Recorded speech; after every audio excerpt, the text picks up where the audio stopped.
You're listening to the audio production of Writings to Young Women from Laura Ingalls Wilder on Wisdom and Virtues, Volume 1 by Laura Ingalls Wilder, published by Thomas Nelson and read by Charity Spencer.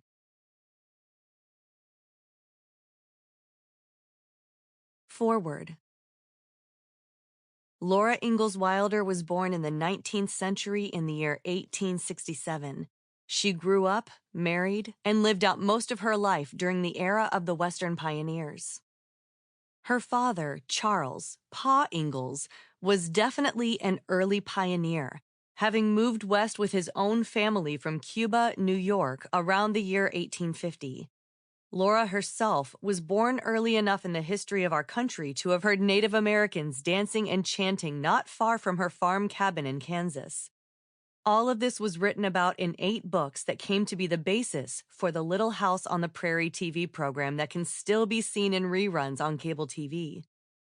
Laura's life was so typical of what it was like during pioneering days that even in this century, Walt Disney Studios made a 5-part series about her life on the prairie.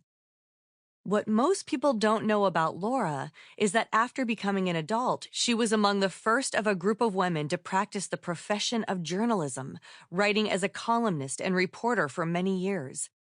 She was extremely proud of her career and of her writing. She kept a scrapbook, which contained the first piece she ever wrote to the newspapers, a short letter dating from the 1890s. Laura's professional career didn't begin until she was in her 40s, and her own daughter was working as a reporter in California. The Missouri Ruralist, which still publishes today, gave Laura her entrance into journalism and promoted her work for some 15 years until she began working on her classic stories of her family and pioneer life.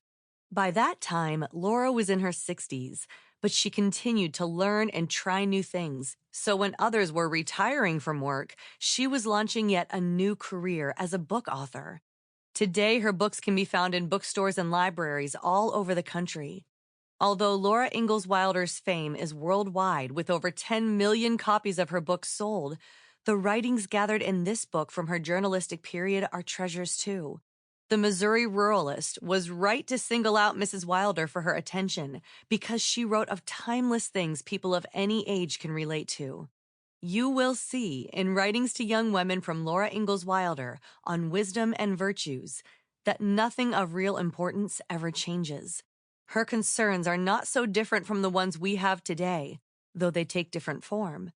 These columns and anecdotes show Laura struggling with worry, purpose, and the meaning of... Sample complete. Ready to continue?